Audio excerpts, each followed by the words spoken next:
black ass out of here before I call the real police! Roberto Martinez stands blocking the elevator hand hovering over his radio. He is looking directly at Naomi Carter, who holds a visitor badge and company ID in plain sight. The badge reads, Guest, Board Meeting 10:00 a.m. in clear black letters. This floor is for executives only. You Lost Roberto's voice carries across the marble lobby loud enough for the handful of white employees near the reception desk to turn and stare. Naomi Carter, 45, doesn't flinch. She's dressed deliberately simple navy blazer from Target dark jeans, black flats that have seen better days. Her natural hair is pulled into a professional bun. She carries a worn leather briefcase, the kind you'd find at a thrift store. Every choice intentional, every detail designed to test exactly what's happening right now. I have a meeting with the board, she says evenly, her voice calm as still water. Roberto throws his head back and laughs, the sound bouncing off the glass walls of TechVantage Corporation's 42nd floor. Lady, the cleaning staff entrance is downstairs. Service elevators around back. Don't make this harder than it needs to be. He grabs her visitor badge, holding it up to the light like he's examining a counterfeit bill. This looks fake as hell. Where'd you get this off the street? What Roberto doesn't know is that in exactly 73 seconds, the woman he's humiliating will destroy his career and reshape the entire company. What he doesn't know is that Naomi Carter was appointed Chief Executive Officer of TechVantage Corporation 48 hours ago by the board chairwoman. What he doesn't know is that every word coming out of his mouth is being recorded by a body camera hidden in her blazer pin, and that corporate legal is monitoring the feed in real time. But he's about to find out. Before we dive into this story that will change everything you think you know about power, respect, and justice in corporate America, tell me where you're watching from. Drop your city in the comments below. And if you believe respect has no color, hit that subscribe button right now. Because what happens next will restore your faith that truth still matters, and dignity still wins. Roberto reaches for Naomi's briefcase. Let me see what else you got in there. Probably more fake IDs, right? Maybe some stolen credit cards. He yanks it from her hand before she can respond, unzipping it with theatrical flourish. Papers scatter across the polished marble floor. Business cards, documents, a tablet in a simple black case. Nothing flashy, nothing that screams wealth or power. Look at this junk, Roberto announces to his growing audience. David Reynolds, a white executive in a $3,000 suit, approaches with curiosity written across his face. His Italian leather shoes cost more than most people's rent. David steps forward, deliberately placing his polished shoe directly on Naomi's scattered documents. Resume pages, presentation notes, a printed copy of TechVantage's quarterly diversity report. He grinds his heel into the papers, leaving scuff marks on the white pages. Someone escort this woman out before the real meeting attendees arrive, David says, not bothering to look at Naomi directly. He's talking about her like she's not standing right there. Like she's an object to be removed rather than a human being to be respected. Jessica Walsh, 29, approaches from the reception area. Blonde hair and a perfect bob designer dress, nervous energy that suggests she knows this is wrong but won't risk saying so. She's Marcus Thornfield's assistant, though she won't mention that connection for another hour. "Ma'am, you seem confused," Jessica says, her voice dripping with false concern. "The service entrance is around back. I can show you if you like.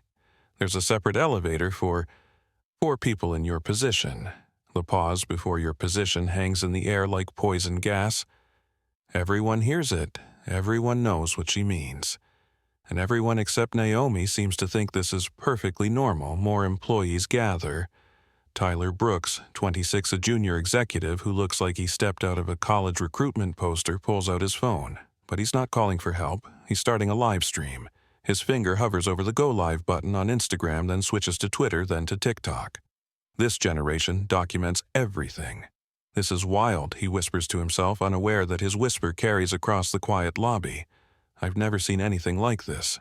Elena Vasquez, 31. The company's compliance officer watches from behind her desk 30 feet away. Her dark eyes take in every detail, every face, every word.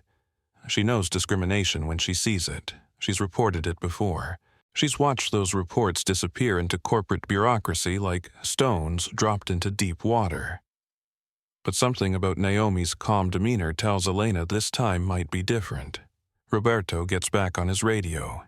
"Yeah, this is Martinez on executive floor. We've got a situation up here. Possible trespasser, maybe worse." He pauses, looking Naomi up and down again. "Send backup. This one's not leaving easy." "I'm not a trespasser," Naomi says quietly. "I have legitimate business here." "Sure you do," Roberto snorts. "Let me guess. You're here to see the CEO. Maybe you think you own the building." He turns to David and Jessica, playing to his audience. They all got the same story. Important meeting, big business, always trying to get somewhere they don't belong. The words "they" and "don't belong" cut through the air like blades. Sharp, deliberate, designed to wound. Naomi reaches into her blazer and pulls out her phone. Not to call for help, not to threaten legal action. She opens her contacts and scrolls to a number labeled simply PV. Patricia Vaughn, chairwoman of the board. The woman who recruited Naomi specifically to transform TechVantage's toxic culture after months of discrimination complaints and 3 pending lawsuits. The woman who suggested this undercover approach to see the culture firsthand before the official CEO announcement. Naomi types a single word, "confirmed." The response comes back in seconds. "Recording everything. Legal standing by. Give them exactly what they're showing you." Roberto notices the phone. "Oh, great now." "She's calling backup, lady. I don't care who you think you know. This building has security protocols. You're not dressed right. You don't look right, and you sure as hell don't belong on this floor." "I don't look right?" Naomi asks, her voice still calm but carrying a new edge. "What does right look like to you, Roberto?" He freezes. She used his name. It's printed on his badge, but somehow hearing it from her lips makes him realize she's been paying attention to details. Reading, observing, recording. Just get out of here," he stammers, but his confidence is cracking. Before this gets ugly, David steps closer, sensing Roberto's hesitation. She's right. Security protocols exist for a reason. We can't have random people wandering the executive floors, especially not... He pauses, choosing his words carefully for the witnesses. Especially not people who clearly don't understand corporate environments. The code is clear. Everyone understands what people who clearly don't understand corporate environments means. It's racism wrapped in corporate speak. Bias dressed up in professional language. Tyler's live stream is gaining viewers. Comments flow across his screen. This is happening right now at TechVantage Corp. That woman is so calm. This is discrimination in real time. Someone needs to help her. But Tyler doesn't help. He just documents. His finger hovers over the comment button, torn between doing what's right and protecting his career. Elena Vasquez stands up from her desk. She's seen enough. She walks across the lobby, her heels clicking against the marble. Every step deliberate. Every step bringing her closer to a moment that will define her character. "Excuse me," she says, her voice clear and professional. "Is there a problem here?" Roberto turns grateful for another authority figure. "Yeah, this woman claims she has a meeting with the board. Won't leave when told." Elena looks at Naomi's visitor badge. Looks at the scattered documents. Looks at David's shoe print on the papers. Her compliance training kicks in. This isn't just discourtesy. This is a hostile work environment. This is discrimination. This is exactly the kind of behavior that generates lawsuits. Her badge appears valid, Elena says carefully. "Have you verified with the board's office?" "Don't need to," Roberto snaps. Look at her. Does she look like she belongs in a board meeting? The question hangs in the air like a challenge. Elena looks at Naomi, really looks at her. Sees the calm intelligence in her eyes. Sees the way she carries herself despite the humiliation. Sees something Roberto and David and Jessica are missing entirely. Actually, Elena says quietly, "I think she does." Roberto's face reddens. David's jaw tightens. Jessica shifts nervously, sensing the power dynamic changing. Elena right. Naomi speaks for the first time directly to the compliance officer. Thank you. I appreciate someone using their eyes instead of their assumptions. Elena nods. Something passes between them. A moment of recognition, of respect, of solidarity. Tyler's livestream viewer count hits 500. Comments multiply. That compliance woman just stood up for her. This is insane. Plot twist, incoming. Why is that security guard so aggressive? But the real plot twist is still 73 seconds away. Roberto keys his radio again. Where's that backup? This situation is escalating. Through the static comes a voice, en route. 2 minutes out, 2 minutes. Naomi calculates quickly. By the time more security arrives, she needs to be past this checkpoint. Not because she can't handle more guards, but because she has a meeting to attend, a performance to observe, evidence to collect. Roberto, she says, her voice carrying new authority. I'm going to give you one opportunity to step aside and let me proceed to my meeting. He laughs, but it's forced now. Nervous. Or what you'll call your lawyer lady, I've heard it all before. Or Naomi says quietly, you're going to wish you had. She steps forward. Roberto blocks her path, hand moving to his radio again. David positions himself to Naomi's left. Jessica hovers nearby, phone in hand, like she's ready to call for help. Tyler's live stream explodes. Oh, snap, she's not backing down. This woman has nerves of steel. Something big is about to happen. Plot armor activated. Elena watches, torn between professional obligations and moral clarity. She knows what's right. She also knows what's safe for her career. The elevator dings. More security approaching. The moment stretches like a wire under tension. And then Naomi does something none of them expect. She smiles. Not the smile of someone defeated or intimidated. The smile of someone holding cards nobody else can see. Roberto, David, Jessica, Naomi says, speaking their names like she's taking attendance. I want you to remember this moment. Because in about an hour, when you're trying to explain yourselves to unemployment officers, you're going to wonder if treating me with basic human dignity might have saved your careers. Roberto scoffs, but uncertainty flickers across his face. Nice try, lady. Threats won't get you anywhere. The elevator opens. 2 more security guards step out, both white, both wearing the same aggressive confidence Roberto displays. They scan the situation quickly. Black woman in simple clothes surrounded by white employees and 1 Hispanic guard. The math seems simple to them. She giving you trouble? Martinez. The older guard badge reading Stevens approaches with his hand resting on his radio. Claims she has a board meeting, Roberto explains. Won't leave. Getting aggressive now. Naomi hasn't raised her voice once. She hasn't made a single aggressive move. But apparently not submitting to humiliation counts as aggression in their world. Ma'am, we're going to need you to come with us, Stevens says. We can do this easy or we can do it hard. Tyler's livestream viewer count hits 1-200. Comments flow like water. This is about to get ugly. Why won't they just check with the board? Something's not right here. This woman knows something they don't. Elena steps forward again. Actually, I think there might be a misunderstanding. Her badge, Elena. David's voice cuts like a blade. I think you've helped enough. Maybe you should get back to your desk. The threat is clear. Step back or risk your own position. Elena's face flushes. She looks at Naomi apologetically, then retreats. Self-preservation wins over solidarity. Naomi watches Elena walk away. No judgment in her eyes.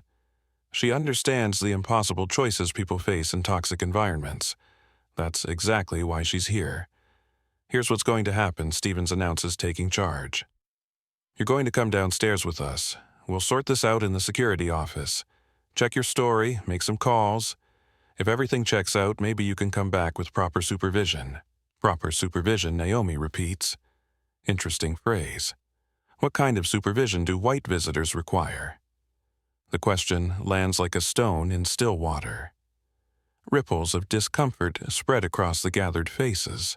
It's not about Jessica starts, it's about what exactly Naomi asks.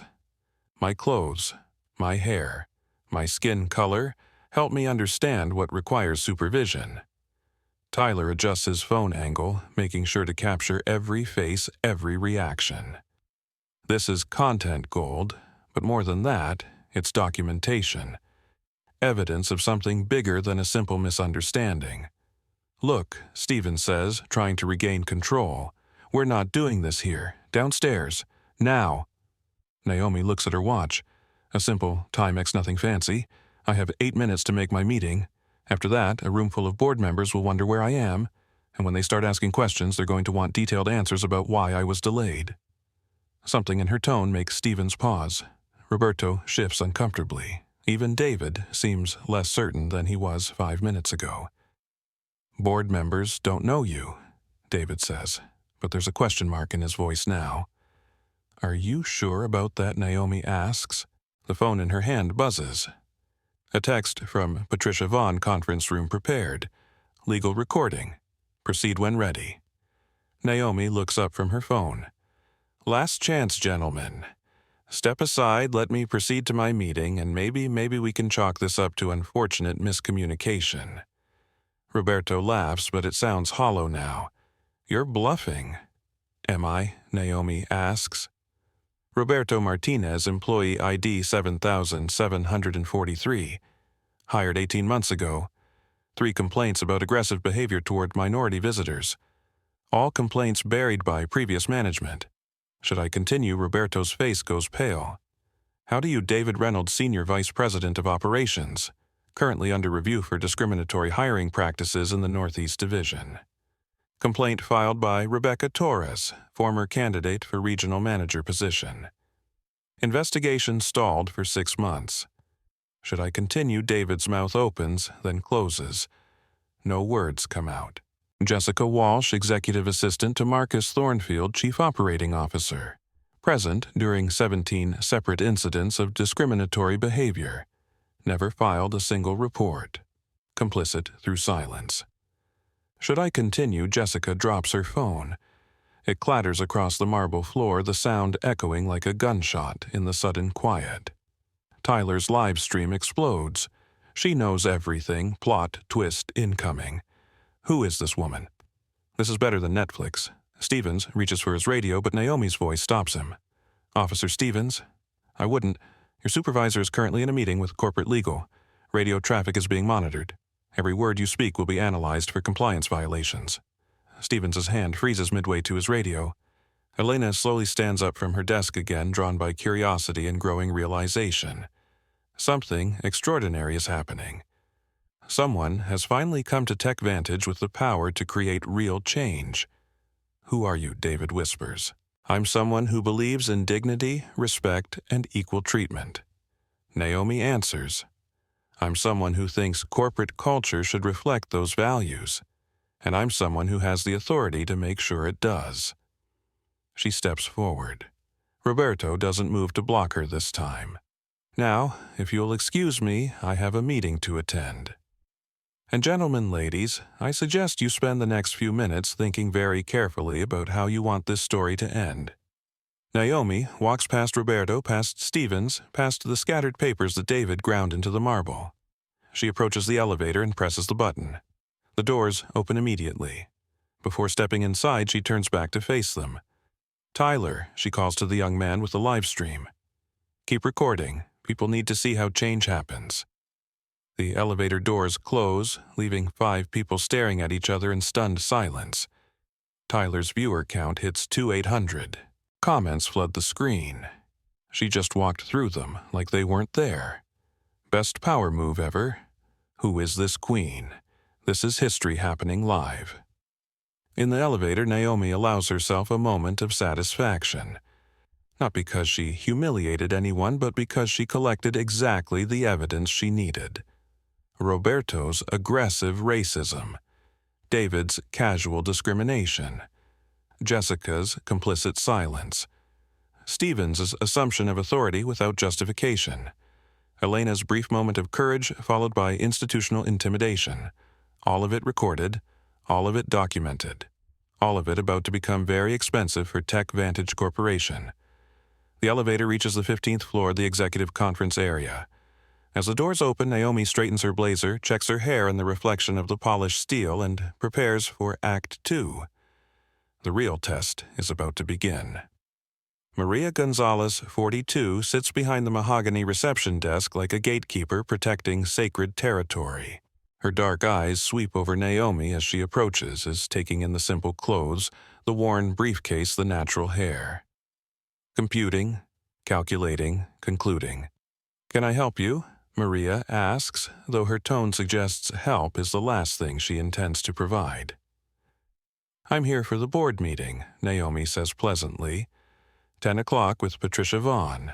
Maria's perfectly sculpted eyebrows rise slightly. She doesn't bother checking her computer screen or appointment calendar. Instead, she looks Naomi up and down again more slowly this time, like she's examining a puzzle piece that clearly doesn't fit. "You'll want human resources," Maria says definitively, pointing toward a different bank of elevators. 7th floor. They handle all the entry-level positions. The pause before entry-level positions carries the same poison Jessica's words held downstairs. The assumption is clear.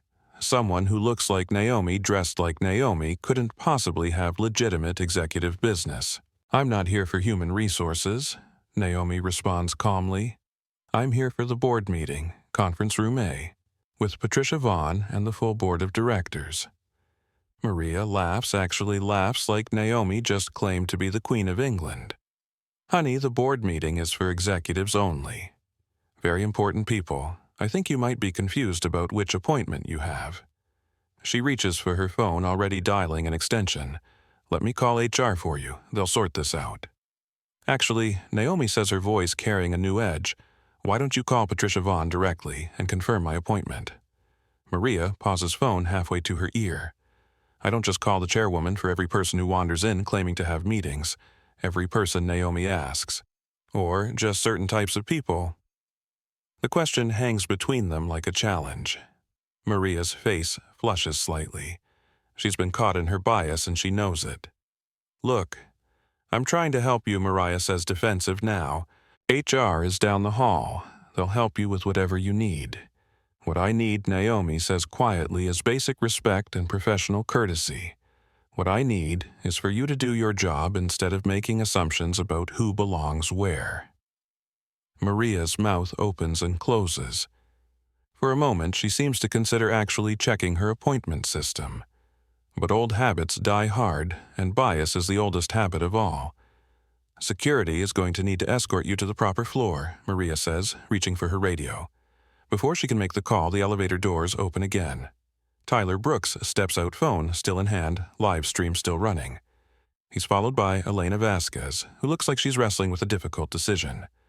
"Excuse me," Elena calls out. "Maria, there might be some confusion downstairs." This woman's appointment might actually be legitimate. Maria turns annoyed at the interruption.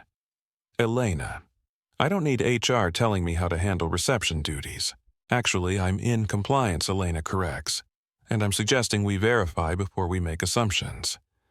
Tyler positions himself to capture the entire exchange. His viewer count is climbing steadily. Comments flow. Round 2 starting. This woman is everywhere. Maria, about to learn something, plot thickens. Naomi watches Elena carefully. This is the woman who showed momentary courage downstairs, then retreated when threatened. Now she's back putting herself at risk again. Either she's learned something or she's seen something that changed her perspective. "Thank you," Elena, Naomi says. "I appreciate someone willing to question assumptions." Maria bristles. "I don't make assumptions. I follow protocols." Whose protocols, Naomi asks, company policy or personal bias? The conversation is interrupted by the arrival of Sarah Mitchell, 35, from Human Resources. She emerges from the stairwell slightly out of breath, like she hurried up here for a reason. "Maria called me," Sarah explains, looking at Naomi with the same evaluative expression everyone else has worn. "Said someone was confused about their appointment." Sarah is white blonde, wearing a pantsuit that screams middle management. She speaks with exaggerated clarity, like she's addressing someone with limited English comprehension. "Let me explain our corporate structure in simple terms." Sarah begins pulling out a company directory folder. "TechVantage has very specific organizational levels. Executive positions require certain qualifications and clearance levels." She opens the folder, revealing an org chart with photos of senior leadership. All white faces, All male except for 2 token women, all wearing expensive suits in professional portraits. Now, these are our board members and C-level executives. Sarah continues speaking slowly and enunciating each word. Do you see yourself on this chart? The condescension drips like acid. Elena winces visibly. Tyler's live stream comments explode with outrage. Did she just talk to her like she's 5? This is insane. Someone stop this. Where is HR training? Naomi studies the org chart calmly. Familiar faces stare back at her from the glossy photos. Marcus Thornfield, Chief Operating Officer. David Reynolds, who just ground her papers under his shoe. 3 other VPs she'll be meeting shortly. Interesting chart, Naomi says. It's about to change dramatically. Sarah blinks, confused by the response. Ma'am, I'm trying to help you understand. I understand perfectly, Naomi interrupts. You're explaining to me that this company's leadership doesn't look like me. You're suggesting that because I don't match your visual expectations, I couldn't possibly belong in your chart. Is that accurate? Sarah's face reddens. That's not... I didn't say you didn't have to say it, Naomi replies. Your tone said it. Your assumption said it. Your need to explain in simple terms said it loud and clear. Elena steps forward again. Sarah, maybe we should actually check the appointment system before Elena. I can handle this. Sarah snaps. You don't need to complicate a simple situation. But Tyler's phone buzzes with a notification. Someone in his live stream comments has been doing research. Guys, I looked up TechVantage board meeting today, Patricia Vaughn, announcing new CEO, this woman might be the new CEO. Tyler's eyes widen as he reads the comments. He looks at Naomi with new understanding, then back at his phone. Should he say something? Should he warn them? Should he let this play out naturally? His finger hovers over the comment button. Type a warning. Let them dig their own graves. He chooses silence. Sometimes the best content comes from letting people reveal themselves completely. Here's what we're going to do, Sarah announces with false authority. We're going to go upstairs to HR together. I'll help you figure out which position you're actually applying for. We have several entry-level openings that might be suitable. Entry-level, Naomi asks. Based on what assessment of my qualifications? Based on... Sarah pauses, realizing she's about to say something she shouldn't. Based on what Naomi presses. My clothes, my appearance, my race. The words hit like physical blows. Maria gasps. Elena's eyes widen. Tyler's live stream erupts. She went there, called out the racism directly. Sarah is done. This is uncomfortable to watch. Sarah scrambles for damage control. Race has nothing to do with, then explain your assessment, Naomi challenges. Tell me exactly what qualifies someone for board meetings in your professional opinion. Sarah's mouth moves, but no words come out. She's trapped. Any answer reveals bias. Silence reveals bias. There's no safe response because the premise was biased from the start. Maria tries to rescue the situation. Maybe we should all just calm down, and I am calm. Naomi says, her voice steady as stone. I'm also documenting every word of this conversation for compliance review. Elena's phone buzzes. She glances at it quickly, then her eyes widen. Oh my God, she whispers. What Sarah asks, grateful for any distraction. Elena shows her phone screen to Tyler, then to Maria. The announcement just went live on the company website. New CEO appointment. Tyler leans over to see the screen. His live stream captures his reaction, perfectly shock, understanding and dawning horror at what they're all witnessing. What announcement Sarah demands. Elena turns her phone toward Sarah and Maria. TechVantage Corporation is pleased to announce the appointment of our new Chief Executive Officer effective immediately. Naomi Carter brings extensive experience in corporate transformation and diversity leadership to her new role. The silence that follows is deafening. Sarah's face goes white. Maria's hands start shaking. Tyler's live stream explodes with comments, but he's too stunned to read them. Naomi checks her watch again. 2 minutes until my meeting starts. I'd hate to keep the board waiting for their new CEO. She walks past the frozen group toward conference room A. Her hand is on the door handle when Sarah finds her voice. Wait. Please, I didn't know we didn't realize. Naomi turns back. No anger in her expression. No gloating, just professional composure. No, she says quietly, you didn't know, but you assumed. And those assumptions told me everything I needed to know about the culture I'm inheriting. She opens the conference room door. Inside, 12 board members turn to face her.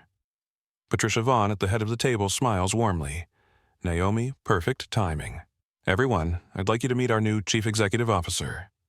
The door closes behind her, leaving Sarah, Maria, Elena, and Tyler standing in the hallway with the weight of what just happened settling on their shoulders. Tyler's livestream viewer count has hit 5,000. Comments flood the screen. Plot twist of the century. They just discriminated against their own CEO. Someone is getting fired today. This is the best content ever. Elena looks at Sarah and Maria. You know what this means? Sarah nods slowly, understanding dawning. We're in deep trouble. We just racially profiled our own CEO. Maria whispers. On video, with witnesses. Tyler keeps recording, capturing their reactions, their fear, their sudden understanding of consequences. Inside the conference room, Naomi takes her seat at the head of the table. Patricia Vaughn nods approvingly. How was the cultural assessment? Patricia asks. Worse than we anticipated, Naomi replies. But exactly what we expected. Ready to proceed with Phase 2. Naomi glances through the glass conference room walls where she can see Sarah and Maria still standing in shocked silence. Oh yes, let's proceed. The board meeting lasts exactly 45 minutes. Through the glass walls of Conference Room A, Naomi watches the executive team gathering for their regular monthly strategy session. They have no idea she's observing them. No idea their new CEO is taking notes on everything they do, everything they say. Every microaggression and power play they think no one important is witnessing. Marcus Thornfield arrives first. His tailored charcoal suit impeccable, his silver hair perfectly styled. At 52, he carries himself like a man who's never had his authority questioned. His handshake is firm. His smile practiced, his eyes constantly calculating who matters and who doesn't. Behind him comes David Reynolds, the same David who stepped on her papers an hour ago. He's changed his shoes, the Italian leather ones now, spotless, no trace of her scattered documents. He greets Marcus with the easy camaraderie of men who see the world as their personal kingdom. 3 more vice presidents arrive in succession. All white, all male, all wearing the uniform of corporate power. Expensive suits, luxury watches, confident strides that announce their importance to anyone watching. Tyler Brooks slips into the back of the room phone, still recording. His live stream has grown to 8,000 viewers. Comments flow like water. Is she going to confront them? This is better than reality. TV plot armor so thick. Someone about to get schooled. Elena Vasquez enters quietly, taking a seat near the back. Her compliance training makes her a natural observer, and what she's seeing disturbs her professionally. This isn't just poor judgment, it's actionable discrimination that could destroy the company. Marcus calls the meeting to order.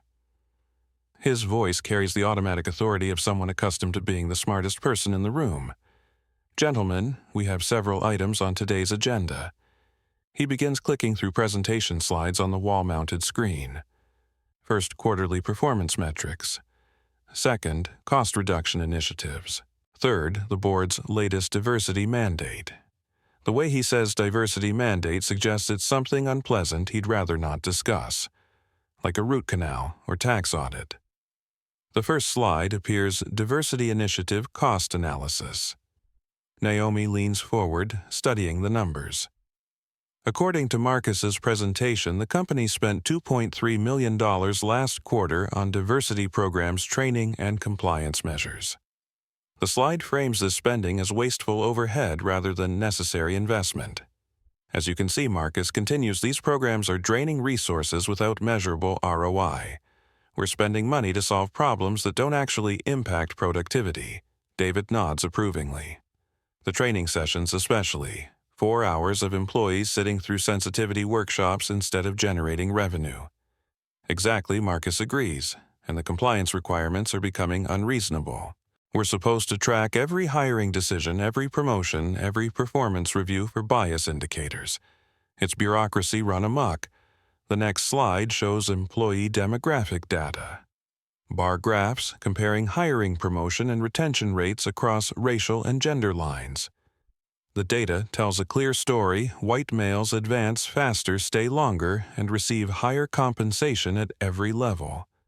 But Marcus presents it differently. These metrics might look concerning to outside observers, he explains, but they reflect merit-based decisions. We hire and promote the most qualified candidates. If those candidates happen to be predominantly white and male, that's a reflection of the talent pool, not company bias. Tyler's livestream comments explode. Did he just say merit explains racial disparities? This is textbook discrimination justification. Someone screenshot this presentation. Evidence gathering phase complete.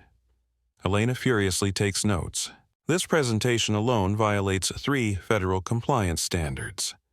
The language clearly demonstrates discriminatory intent.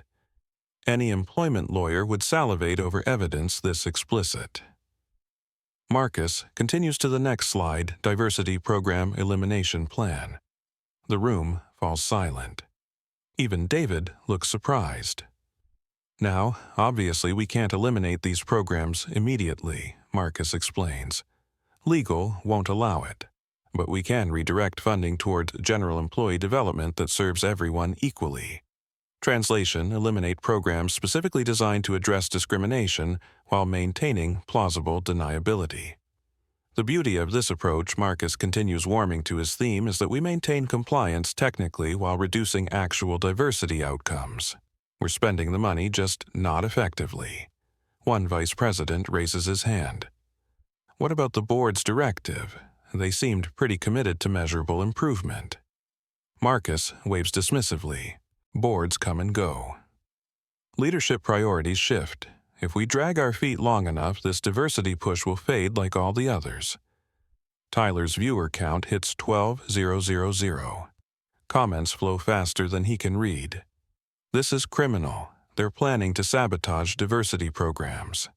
How is this legal? Someone needs to stop this. Naomi watches from behind the glass walls, her expression calm, but her mind racing. This isn't just individual bias, this is deliberate, coordinated effort to undermine equal opportunity policies.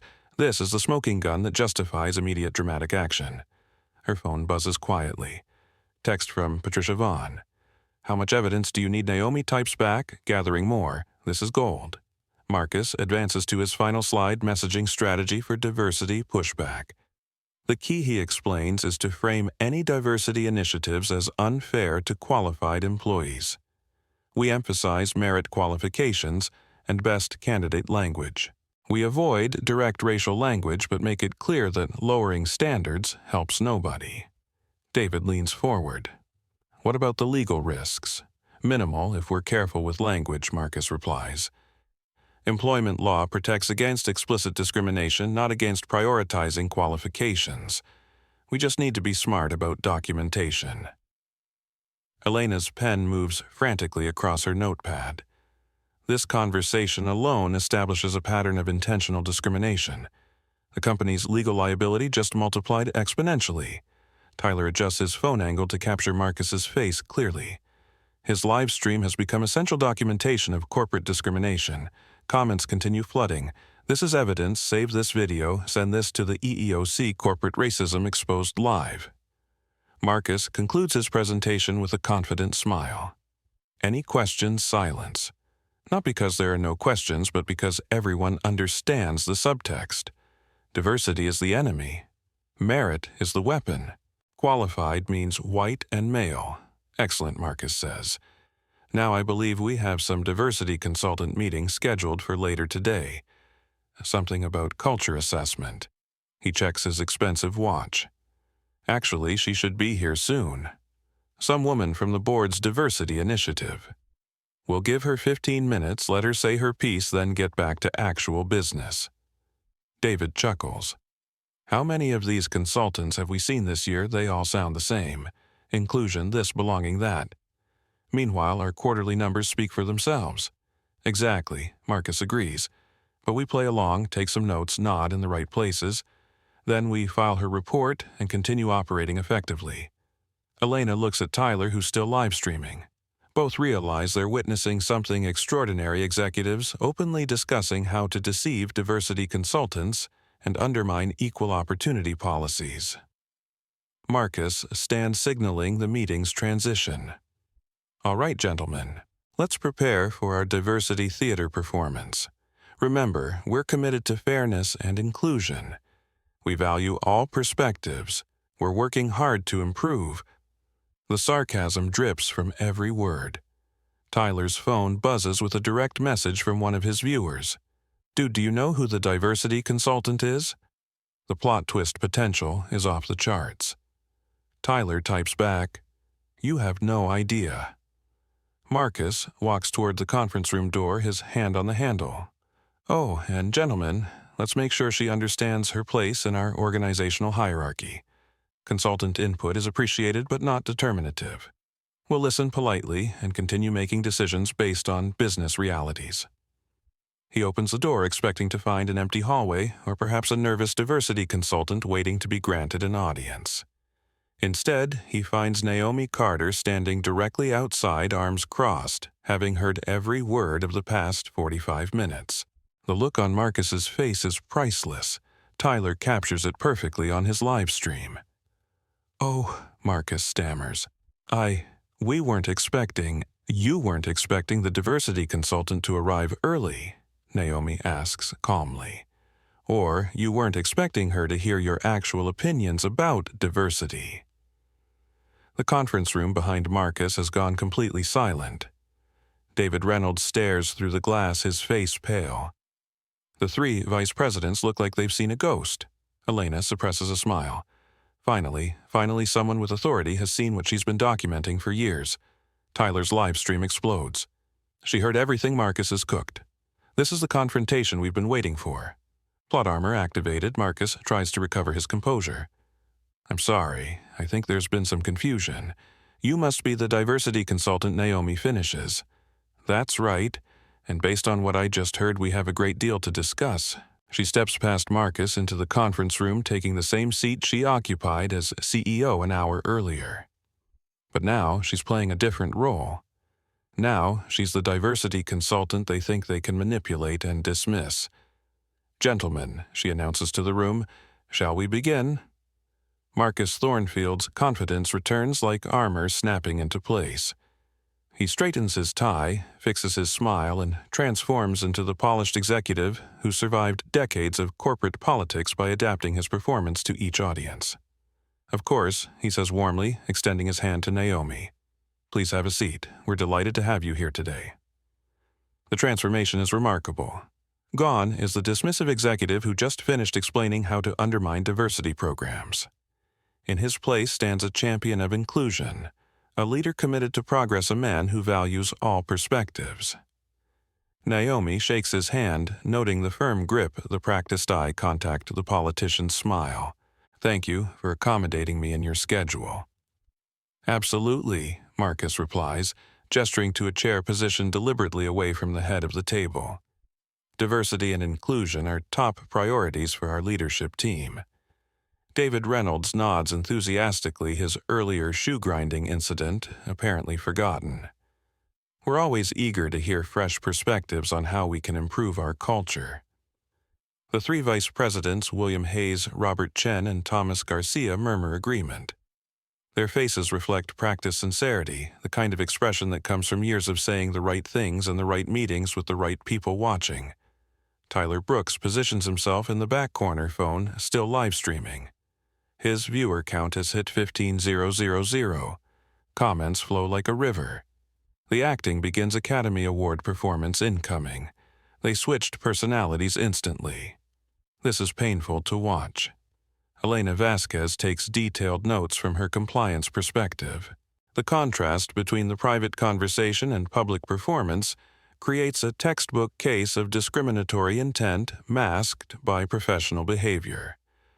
Naomi opens her worn briefcase and removes a tablet, notepad, and digital recorder. She places the recorder prominently on the table. I hope you don't mind if I record our conversation, she says. It helps me ensure accuracy in my reporting. Marcus hesitates for just a moment, long enough for someone watching carefully to notice. Of course, transparency is important to us. Excellent, Naomi replies, pressing the record button with deliberate ceremony. As you know, I'm here to assess TechVantage's culture around diversity, equity, and inclusion. I'm particularly interested in leadership perspectives on these initiatives. William Hayes leans forward eagerly. We're proud of our commitment to diversity. Our hiring practices are completely merit-based and fair to all candidates. That's interesting, Naomi says, consulting her notes. Can you tell me about your current leadership demographic? Silence. Marcus glances around the table.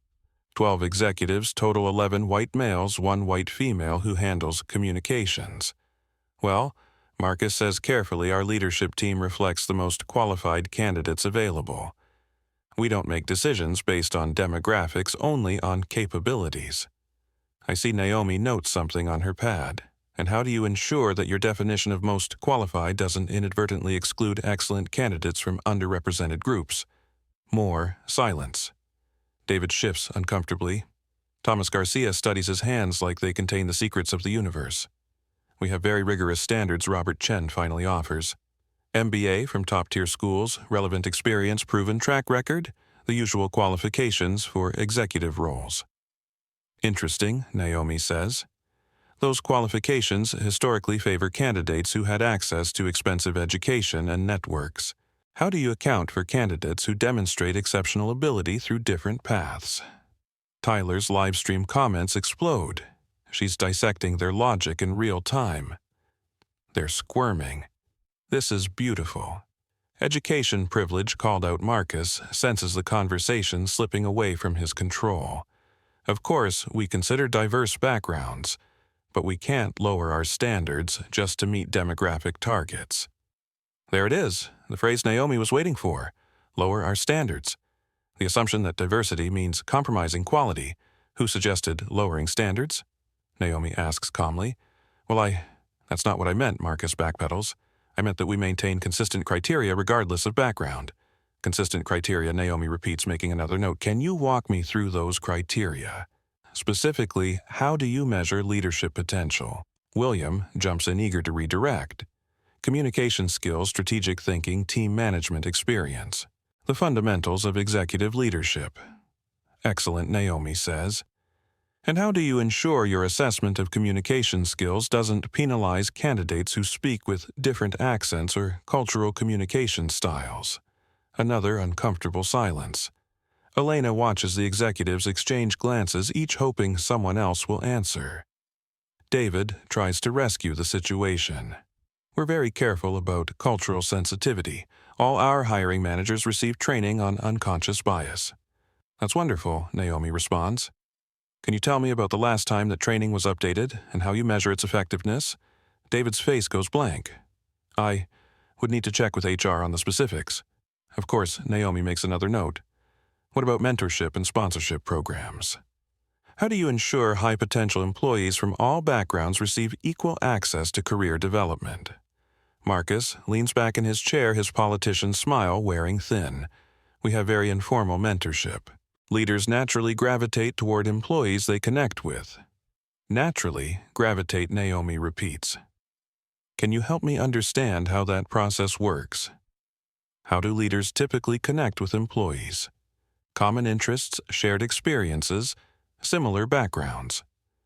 Thomas offers helpfully, apparently unaware he's describing the exact mechanism by which bias perpetuates itself.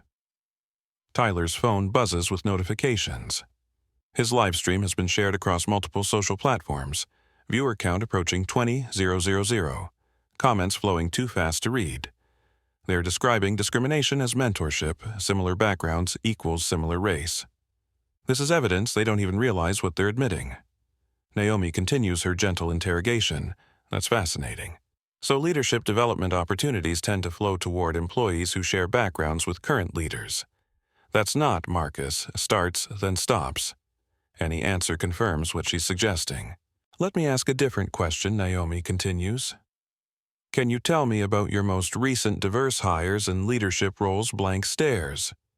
Robert shuffles through papers like the answer might be hidden in the quarterly reports. We hired Jessica Martinez in communications last year, William offers. She's Latina. Excellent, Naomi says. What level role? Director level. William replies proudly. And how many director level roles reported directly to VPs or above? William hesitates. I'd need to check the org chart. That's fine.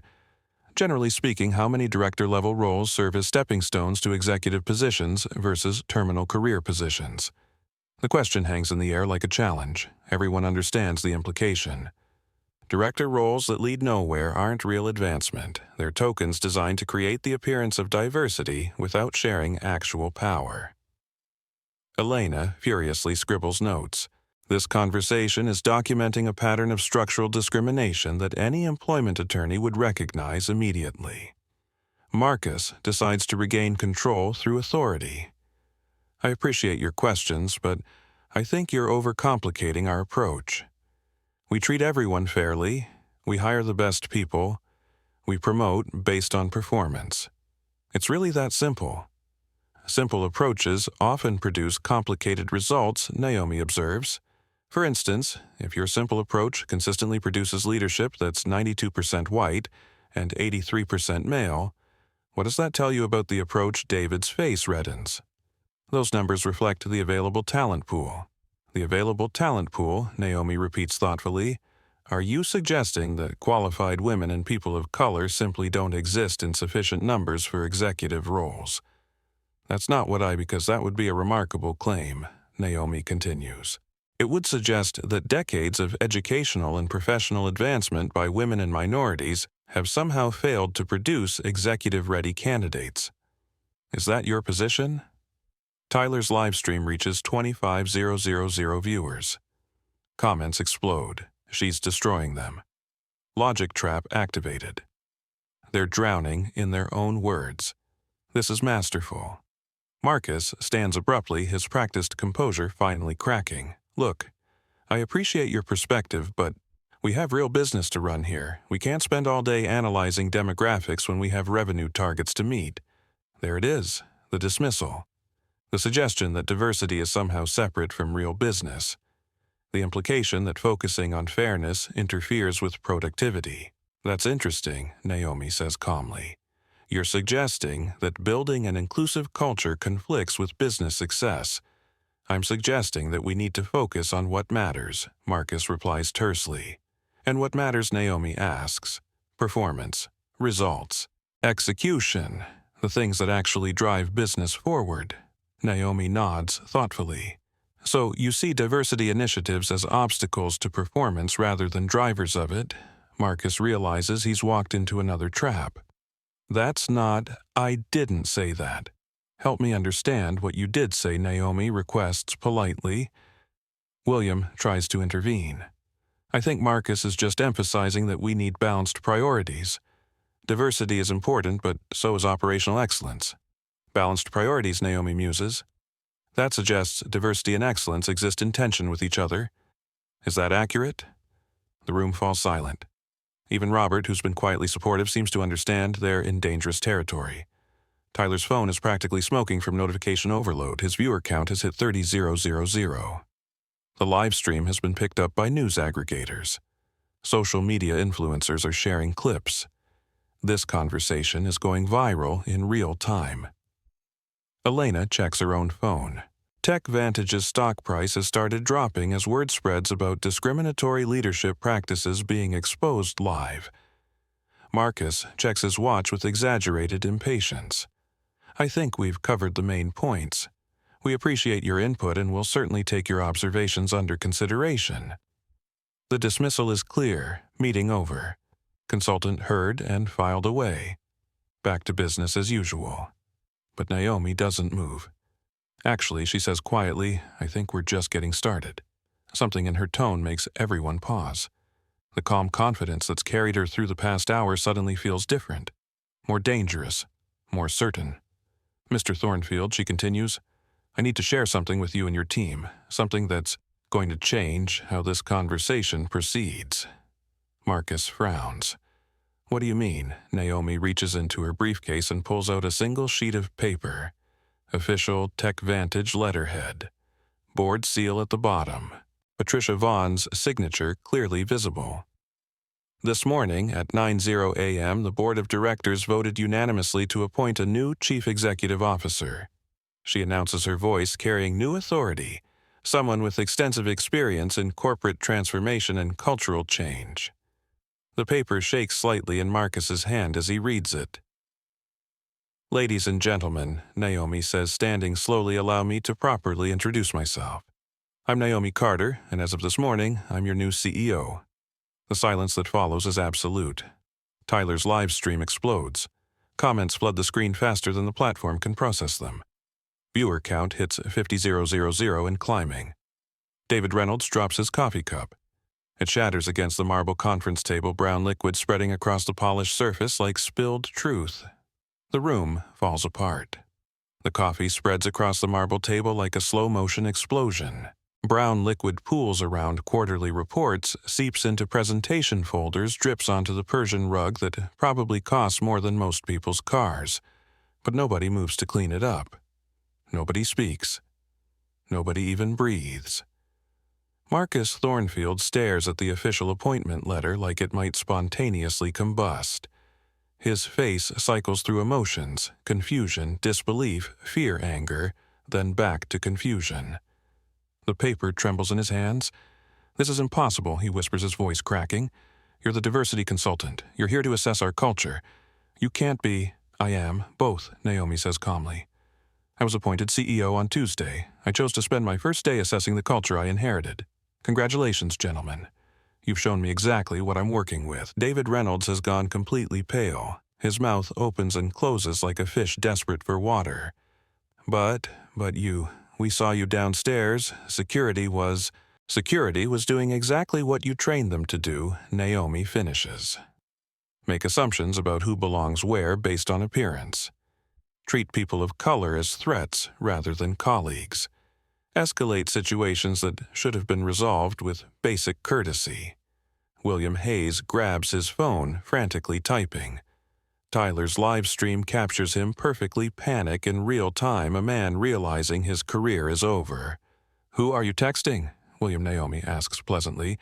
I need to. Patricia Vaughn needs to know about this, he stammers. Patricia Vaughn recruited me personally, Naomi replies. She's been monitoring today's activities. In fact, she suggested the undercover approach after reviewing the discrimination complaints filed against this company over the past 18 months. Elena Vasquez feels vindicated and terrified simultaneously. Every report she filed, every complaint she documented, every concern she raised, someone was listening. Someone with the power to act. Thomas Garcia finally finds his voice. This is entrapment. You deliberately misled us. Nothing we said can be held against us. Naomi tilts her head slightly. Entrapment would require me to encourage illegal behavior. I simply observed your normal conduct. Are you suggesting that discrimination is so embedded in your normal conduct that observing it constitutes entrapment? Tyler's live stream has exploded beyond anything he's ever experienced. 75,000 viewers and climbing. Major news outlets are picking up the feed. Number TechVantage and number Naomi Carter are trending on every social platform. Comments flood his screen. Greatest plot twist in corporate history, she played the long game perfectly. Marcus is having a breakdown. This is better than Netflix. Robert Chen stands abruptly, his chair scraping against the marble floor. I need to call my lawyer. That's your right. Naomi acknowledges. Though I should mention that everything said in this room was recorded with your explicit consent. You agreed to the recording. Remember, she gestures to the digital recorder, still sitting prominently in the center of the table. The small red light blinks steadily, documenting every word, every admission, every moment of panic. Marcus rallies, trying to regain some semblance of authority. This is highly irregular. CEOs don't spy on their own executives. There are proper channels for cultural assessment. You mean the proper channels that buried Elena's compliance reports? Naomi asks, nodding toward Elena. The proper channels that ignored discrimination complaints. The proper channels that allowed Roberto Martinez to physically intimidate visitors based on race. Elena's eyes widen. She had no idea Naomi knew about her buried reports, but of course she would know. A new CEO doing due diligence would review all pending legal issues. How do you know about Elena Starts? I know about everything Naomi says simply. 3 pending EEOC complaints, 17 buried HR reports, 23 employees who left citing hostile work environment, a legal liability that currently exceeds $40 million and growing. David's hands shake as he reaches for his phone. I need to call Patricia. This isn't right. I can't just what Naomi asks, execute my responsibilities as CEO, address discrimination in my own company, hold executives accountable for creating hostile work environments. Her voice remains calm, but authority radiates from every word. This isn't the diversity consultant they thought they could manipulate and dismiss. This is their boss. This is someone with the power to end careers with a phone call. Tyler adjusts his position to capture the entire room. His live stream is being shared by thousands of people across every social platform. TechVantage's stock price is in freefall. The company's LinkedIn page is flooded with comments. This single conversation is reshaping the company's public image in real time. Marcus tries a different approach. Naomi, can I call you Naomi? I think we got off on the wrong foot. The comments you overheard were taken out of context. We're actually very committed to diversity and inclusion. Marcus, Naomi replies, can I call you Marcus? I want you to listen very carefully. In the past 3 hours, I've been denied access to my own building, had my credentials questioned, been directed to service entrances, had my papers destroyed, been condescended to by multiple employees, and listened to senior executives plan deliberate sabotage of diversity initiatives. Does that sound like commitment to you? William throws his hands up in desperation. But we didn't know you were the CEO. We thought you were just a consultant. The words hang in the air like a confession. Tyler's live stream comments explode. Did he just say that just a consultant? The racism is so casual they don't even hear themselves. Naomi lets the silence stretch until it becomes uncomfortable. Just a consultant, William. As opposed to what a real person who deserves basic respect, William's face reddens. That's not what I meant. Then help me understand what you did mean, Naomi requests politely. Why would my position as CEO change how I should be treated as a human being? No answer? Because there isn't one. Because the question reveals the fundamental problem: they don't treat people with respect based on human dignity. They dole out respect based on perceived power and status. Elena speaks for the first time since the revelation. I've been trying to address these issues for 2 years, every report ignored, every complaint buried. I documented everything, but nothing changed. Things are changing now, Naomi assures her. Elena, I'm promoting you to Chief Compliance Officer effective immediately. Your first task is conducting a complete investigation of all buried reports and dismissed complaints. Elena's mouth falls open. Thank you. I won't let you down. Marcus watches his control evaporating. You can't just promote people without board approval. There are processes. Procedures. The board gave me complete authority to restructure leadership as needed, Naomi replies. Patricia Vaughn was very specific about that. Clean house, she said. Start fresh. Tyler's viewer count hits 100,000. His phone is overheating from the processing demand. Major news networks are calling requesting exclusive rights to his footage. This is the scoop of a lifetime happening live on social media. David makes one last desperate attempt. Look, maybe we can work this out. Everyone makes mistakes. We can do better. Give us a chance to prove ourselves. Naomi studies him carefully. David, 4 hours ago you ground my papers into the floor with your shoe. You told security to remove me from the building. You suggested I didn't understand corporate environments. What exactly has changed except your knowledge of my position? I apologize. That was wrong. I was having a bad day and a bad day, Naomi repeats. David, racism isn't a bad mood. Discrimination isn't a rough morning. Bias isn't something that comes and goes with your caffeine levels. Tyler zooms in on David's face. The man is sweating despite the air conditioning. His expensive suit can't hide the fact that he's crumbling under the weight of his own actions. Marcus plays his final card. The shareholders won't stand for this. You can't destroy the leadership team based on one conversation. We have contracts, severance agreements, legal protections. Marcus Naomi says with a slight smile, "You're absolutely right. I can't destroy the leadership team based on one conversation." Relief flickers across his face. Fortunately, Naomi continues, "I have multiple conversations.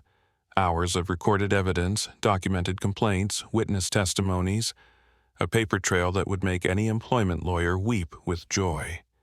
She pulls out her phone and opens her contacts. "In fact, I think it's time to call Patricia. She'll want to know how today's cultural assessment went." The phone rings once before Patricia Vaughn's voice fills the conference room through the speaker. "Naomi, how did it go?" "Better than expected, Patricia. We have clear documentation of deliberate discrimination, planned sabotage of diversity initiatives, and a hostile work environment that creates significant legal liability." "Excellent." Patricia's voice crackles through the speaker. "Are you ready to proceed with Phase 2? Marcus, David, William, Robert, and Thomas exchange desperate glances. Phase 2 sounds ominous. "Absolutely," Naomi replies. "Patricia, I have the entire executive team here. Would you like to address them directly?" Of course, Patricia's voice becomes formal, authoritative. "Gentlemen, this is Patricia Vaughn, chairwoman of the board. The board has reviewed preliminary findings from today's assessment. We're implementing immediate changes to protect the company from further legal exposure." Tyler's live stream has become a national news event. 150,000 viewers and climbing. TechVantage is the #1 trending topic worldwide. News vans are probably already heading to the building. Effective immediately, Patricia continues, "We're terminating the following positions." The list begins. Marcus Thornfield, Chief Operating Officer. Your employment with TechVantage Corporation is terminated immediately for documented discriminatory practices and deliberate sabotage of company diversity initiatives. The words hit Marcus like physical blows. His face goes from red to white to ashen gray. 22 years with the company. Stock options worth millions. A reputation built over decades.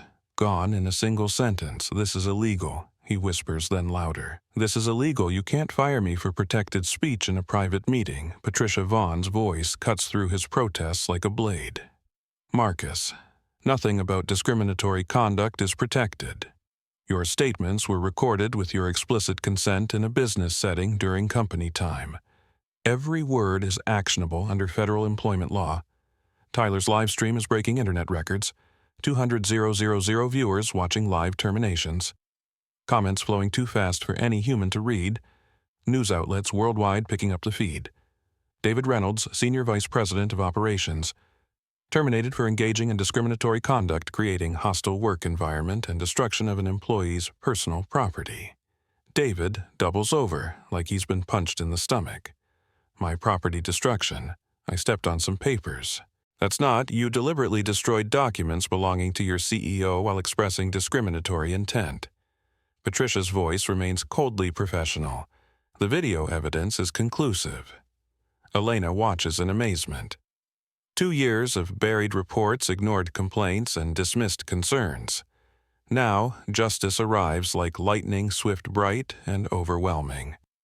William Hayes, Vice President of Human Resources. Terminated for documented bias in hiring discussions and failure to maintain equal opportunity standards. William's phone slips from his nerveless fingers, clattering across the marble table. "But I've been with HR for 8 years. You can't just... You can absolutely be terminated for violating the core principles of your profession," Naomi interjects. "HR exists to protect employees from exactly the behavior you demonstrated today." Tyler adjusts his phone to capture every face, every reaction. This is historical documentation of corporate accountability in action. Future business schools will study this moment. Robert Chen, Vice President of Finance. terminated for participating in discriminatory discussions and contributing to hostile work environment. Robert stands slowly, his face completely drained of color. I barely said anything. I was mostly just listening. Silence in the face of discrimination is complicity, Patricia's voice explains. Your position requires moral leadership. You failed that requirement. Thomas Garcia doesn't wait for his name to be called. I resign, he announces quickly, effective immediately. I resign.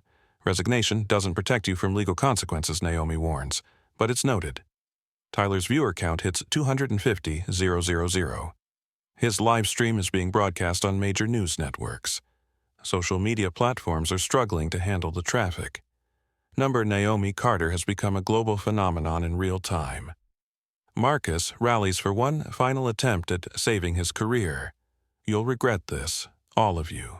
I have connections throughout this industry, investors who trust my judgment, board members at other companies who know my track record. Marcus Naomi says calmly, your track record now includes being terminated for discrimination on live video watched by 250,000 people. I think your networking opportunities may be limited. Elena can barely contain her excitement. Years of frustration and ignored complaints suddenly transformed into decisive action. Someone finally listened. Someone finally acted. David tries a different approach. What about severance? Our contracts guarantee 6 months pay stock, option vesting, continuation of benefits. Your contracts contain morality clauses, Patricia's voice explains. Discriminatory conduct voids those protections. Legal will be in touch about returning company property and non-compete agreements. The dominoes continue falling. Jessica Walsh, Marcus's assistant, appears in the doorway. She's been listening from the hallway, her face pale with understanding. Jessica Naomi calls out, "Please join us." Jessica enters reluctantly, knowing her own job hangs by a thread. You were present during multiple discriminatory incidents today, Naomi notes. You had opportunities to intervene, to show leadership, to demonstrate company values. Instead, you participated actively in creating a hostile environment. I was just following Mr. Thornfield's lead, Jessica protests. I'm his assistant. I have to do what he says. No employee has to participate in discrimination, Patricia's voice corrects. Your employment is also terminated effective immediately. Tyler's phone is overheating from the processing demand, but he refuses to stop recording. This is the story of a lifetime. David versus Goliath in the corporate world, playing out in real time for a global audience. Maria Gonzalez from reception appears next, escorted by security. Her face shows she already knows why she's here. Maria, your conduct at the reception desk this morning was unacceptable, Naomi states. Directing employees to service areas based on appearance, refusing to verify appointments, making discriminatory assumptions about visitor qualifications. I was just following standard protocols, Maria insists. We get all kinds of people trying to access executive floors. All kinds of people, Naomi asks. Please elaborate. Maria realizes she's walked into another trap. Any elaboration reveals the bias behind her protocols. Your employment is terminated, Naomi continues. Security will escort you to collect your personal belongings. Roberto Martinez enters next, flanked by 2 other security guards. His aggressive confidence from this morning has completely evaporated. He knows exactly why he's here. Roberto Naomi addresses him directly. Your conduct this morning was a textbook example of discriminatory harassment. Physical intimidation, racial profiling, abuse of authority, creation of hostile environment. I was doing my job, Roberto protests, but his voice lacks conviction. Protecting company security. From what Naomi asks. From me. From the person who owns this building. From your own CEO. Tyler captures Roberto's face perfectly the moment realization hits that he physically intimidated and threatened his own boss. Your security clearance is revoked, Naomi announces. Your employment is terminated. You're banned from company property permanently. Patricia Vaughn's voice cuts through the chaos. Naomi Legal wants to know if you're pressing individual charges for assault, harassment, and civil rights violations. The room falls silent. Everyone understands the implications. Criminal charges, civil liability, personal lawsuits that could destroy not just careers, but lives. Naomi considers the question carefully. She has the power to destroy these people completely.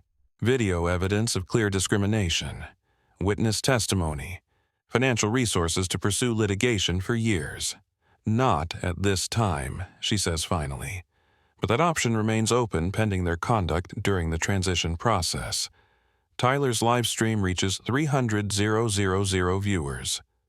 Comments explode. She's showing mercy they don't deserve it. Class, act even in victory. Leadership is grace under pressure. Marcus makes one final desperate plea. Naomi, please, I have a family, kids in college, a mortgage, 22 years with this company. Can't we work something out? Some kind of transition period? For a moment, sympathy flickers across Naomi's face. These are human beings with lives and responsibilities and families who depend on them. Then she remembers Roberto grabbing her ID badge, David grinding her papers under his shoe, Jessica directing her to service entrances, Marcus planning to sabotage diversity programs. Marcus, she says quietly, where was that consideration when you were planning to undermine programs designed to help other people's families? Where was that empathy when you were creating hostile environments for other people's children trying to build careers? Marcus has no answer. Security will escort you all to collect personal belongings, Naomi announces. You have 30 minutes. Legal will contact you about non-compete agreements, confidentiality requirements, and company property return. Patricia Vaughn's voice fills the room one final time. The board will be announcing leadership changes within the hour. Naomi has full authority to restructure the company as needed. We're committed to creating a workplace that reflects our values of dignity, respect, and equal opportunity. Tyler's phone finally overheats and shuts down, but not before broadcasting the most dramatic corporate accountability moment in social media history to over 350,000 live viewers.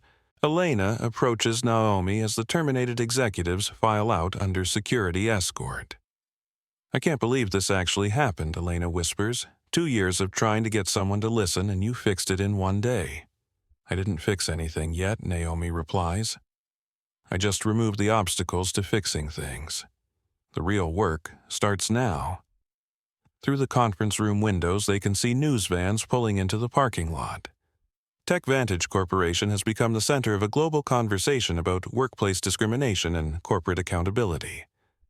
But inside the conference room, something quieter and more profound is happening. A moment of recognition between two women who understand that change doesn't happen through speeches or policies or good intentions. Change happens when someone with power chooses to use it.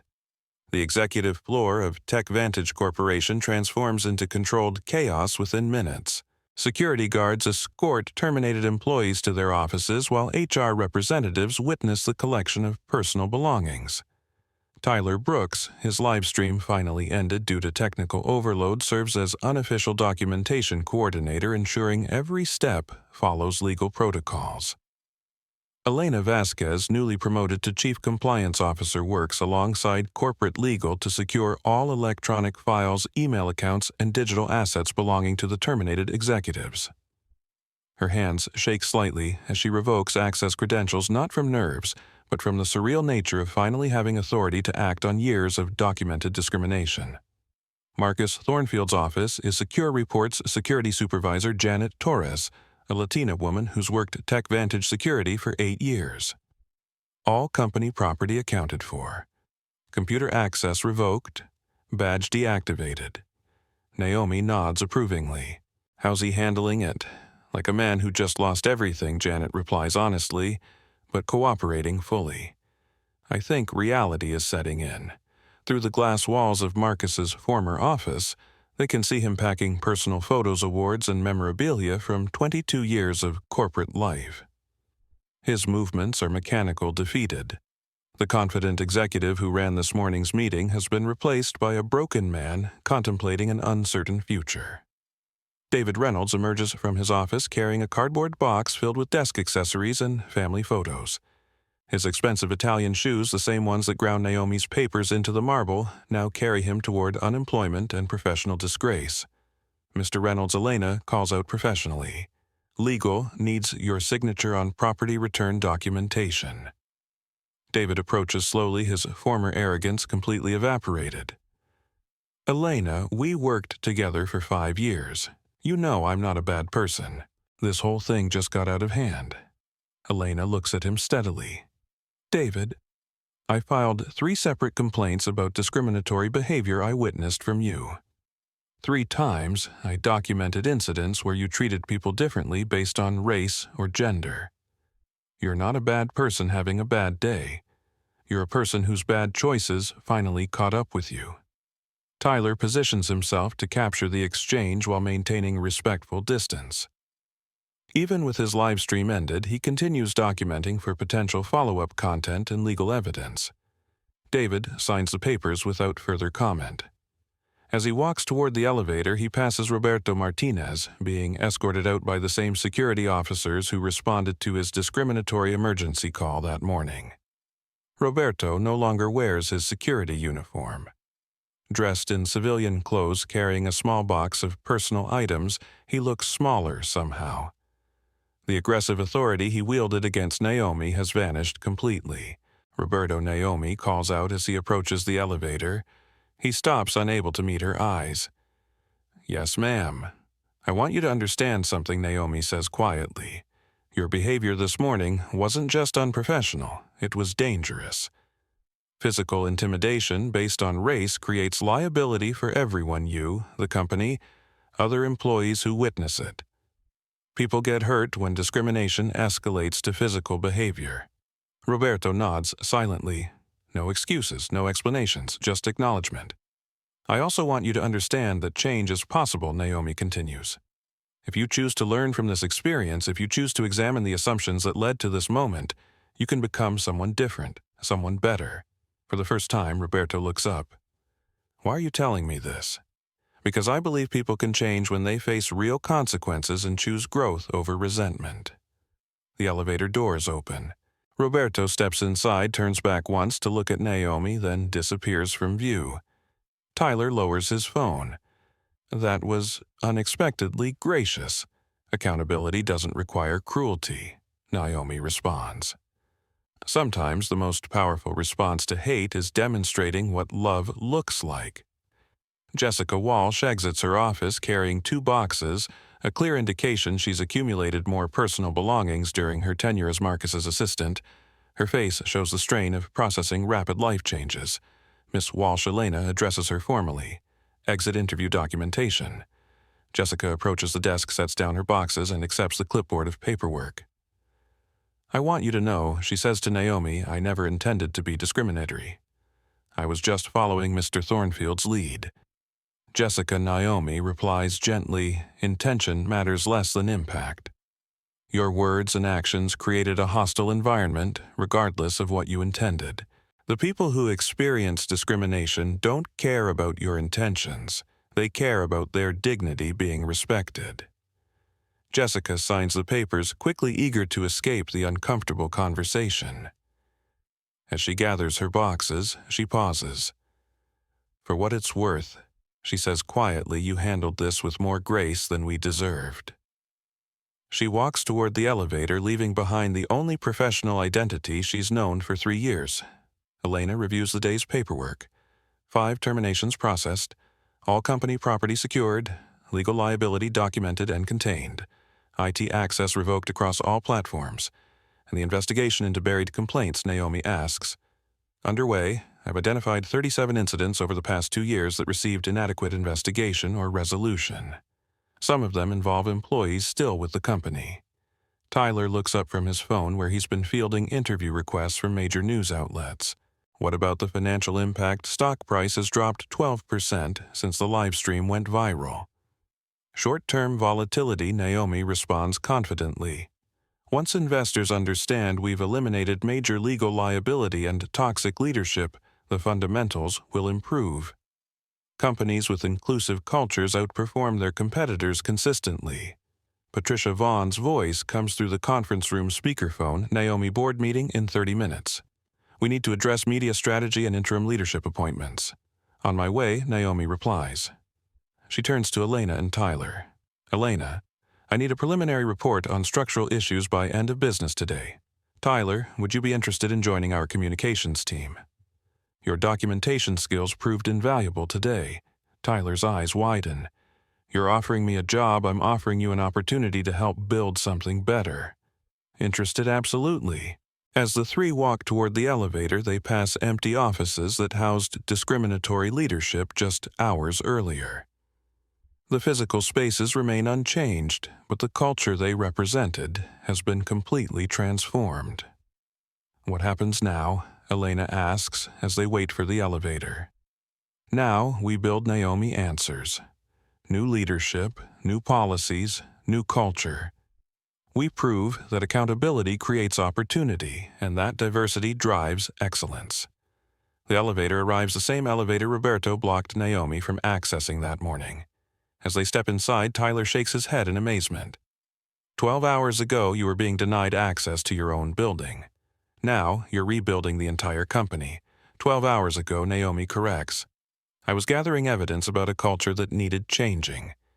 The rebuilding started the moment I was appointed CEO. Today just made the need visible." The elevator descends toward the boardroom where Patricia Vaughn and the other directors wait to discuss TechVantage's transformation. Outside the building, news crews set up equipment while social media continues exploding with analysis of the day's events. But inside the elevator, three people share a moment of quiet satisfaction. Justice has been served. Change has begun. And the real work of building something better starts now. The elevator reaches the boardroom level. As the doors open, Naomi straightens her blazer, the same simple blazer that caused so much assumption and bias throughout the day, and steps forward to lead. 6 months later, the morning sun streams through the floor-to-ceiling windows of TechVantage Corporation's executive conference room, illuminating faces that would have been unimaginable in this space just months ago. Around the polished marble table sit 8 executives, 4 women, 4 men representing African American, Latino, Asian American, and white leadership working together with a level of mutual respect that feels revolutionary after years of toxic hierarchy. Naomi Carter sits not at the head of the table, but among her colleagues, a deliberate choice that reflects her leadership philosophy. Authority doesn't require dominance. Power shared is power multiplied. Q3 performance numbers announces Chief Financial Officer Angela Martinez, a Latina woman promoted from the accounting department after demonstrating exceptional analytical skills buried under previous leadership's bias. Revenue up 28% over last quarter. Employee satisfaction scores at historic highs. Innovation pipeline stronger than it's been in 5 years. Tyler Brooks, now Director of Strategic Communications, takes notes while simultaneously monitoring social media sentiment about the company. The transformation has become a case study in business schools worldwide, but more importantly, it's proven that inclusive leadership drives measurable results. Retention rates, asks Dr. Michael Washington, Chief Technology Officer and African American engineer previously overlooked for advancement despite patents in 3 breakthrough technologies. Elena Vasquez, now Chief Compliance Officer, consults her tablet. Voluntary turnover down 67%. Exit interviews cite positive culture as primary reason for staying. We've actually had former employees request to return. Naomi smiles at that last statistic. People vote with their feet, and TechVantage employees are choosing to stay and build rather than flee and survive. Media coverage analysis, Tyler reports.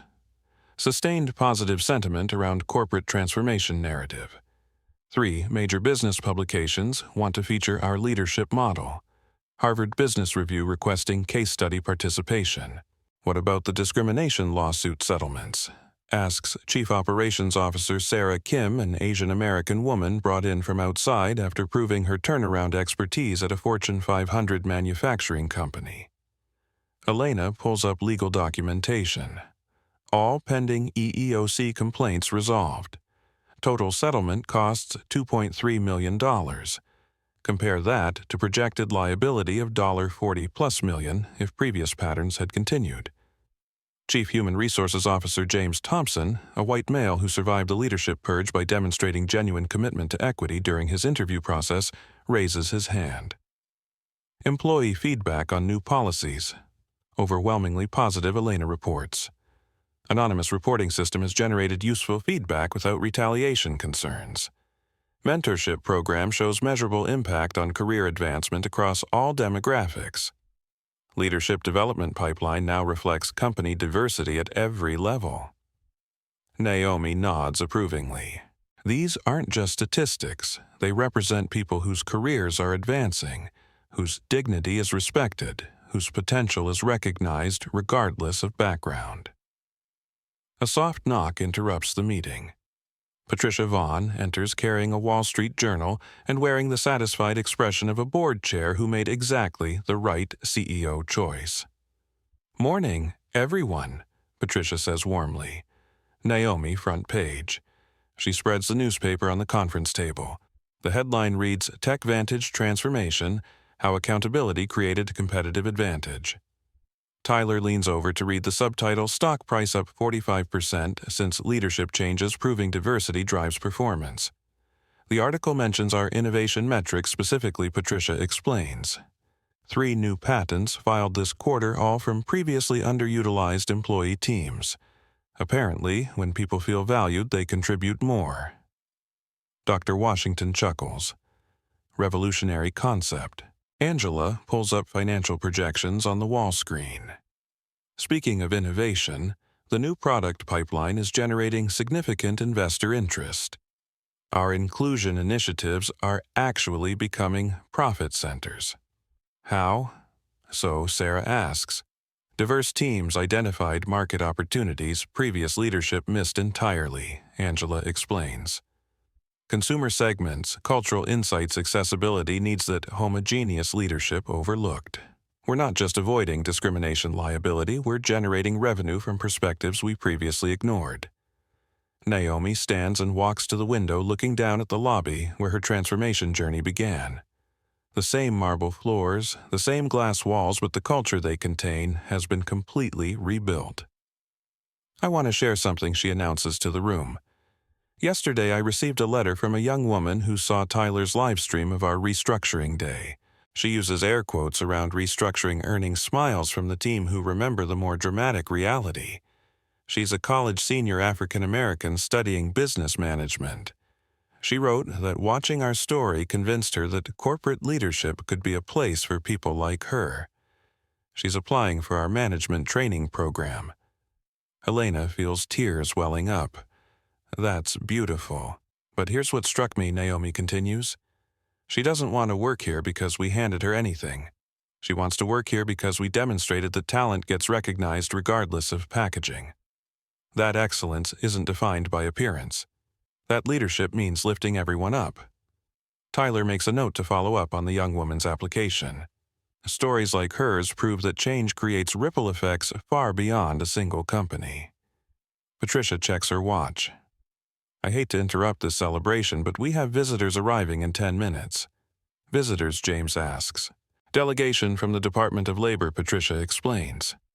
"They want to study our transformation model for potential federal workplace guidance. Apparently, we've become an example of how accountability creates positive change." Dr. Washington shakes his head in amazement. 6 months ago, we were facing federal investigation for discrimination. Now, federal officials want to learn from us. 6 months ago, Naomi corrects, we had leadership that created problems. Today, we have leadership that solves them. Same company, different choices. As the team prepares for the federal delegation visit, Tyler receives a notification on his phone. He smiles at the message. "What's that?" Elena asks. "Marcus Thornfield just posted on LinkedIn," Tyler reports. "He's completed a diversity and inclusion certification program. Applied for a mid-level position at a nonprofit focused on workplace equity." The room falls silent as everyone processes this information. People can change, Naomi observes, when they face real consequences and choose growth over resentment. "I'm glad Marcus chose growth." Angela pulls up the company org chart on her screen. "Look at this transformation." The current leadership chart shows a rainbow of faces, a spectrum of backgrounds, a variety of perspectives that would have been impossible under previous culture. But more importantly, it shows competence, qualifications, and proven results from leaders who are finally free to contribute their full potential. Remember, Naomi tells her team, as they prepare for their federal visitors, we're not perfect yet. We're not finished building, but we've proven that inclusive leadership drives excellence. We've demonstrated that accountability creates opportunity, and we've shown the world that change is possible when people with power choose to use it responsibly. The federal delegation arrives 3 officials from the Department of Labor's Office of Federal Contract Compliance Programs. They're here to study TechVantage's transformation model for potential implementation across other federal contractors. As Naomi leads the presentation explaining how they rebuilt culture from the foundation up, she reflects on the journey from that morning 6 months ago when Roberto Martinez blocked her from accessing her own building. That moment of discrimination became a catalyst for industry-wide change. Tyler's live stream reached millions of people, inspiring similar accountability movements at companies across the country. The hashtag number Naomi Carter became synonymous with principled leadership and corporate courage. But the real victory isn't the media attention or business awards or federal recognition. The real victory is visible in the faces around the conference table, people who can now contribute their full potential because someone finally created space for their excellence to flourish. After the federal delegation departs, the executive team reconvenes for final quarterly review. Next quarter goals, Naomi asks. Launch the supplier diversity program, suggests Sarah. Expand mentorship initiative to community partnerships, adds James.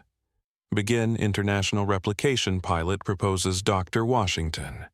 As they plan the future, Tyler's phone buzzes with a news alert. TechVantage Corporation named to Fortune's Best Companies for Diversity list, first time in company history. Applause erupts around the table, not because they've achieved perfection, but because they've proven that intentional, sustained effort creates measurable progress. One more thing Patricia announces as the meeting concludes. The board has voted to establish the Naomi Carter Fellowship, full scholarships for underrepresented students pursuing business leadership degrees. First recipients start next semester. Naomi feels emotion rising in her throat. That's thank you. That's how change becomes permanent, when it outlives the people who started it. As the team disperses to continue building the culture they've created, Naomi remains in the conference room for a moment of reflection. 6 months ago, this space contained executives planning to undermine diversity initiatives. Today, it holds leaders committed to expanding opportunity for everyone. The marble table is the same. The glass walls unchanged, but the culture they contain has been completely transformed. Change is possible. Accountability creates opportunity, and sometimes justice wins. 1 year later, Naomi stands in the same conference room where she was told she didn't belong. The afternoon sun casts long shadows across the marble table where coffee once spilled and assumptions once shattered. But today, the space hums with a different energy. Productive, inclusive, transformative. Through the glass walls, she watches a diverse leadership team engaged in animated discussion about next quarter's innovation pipeline.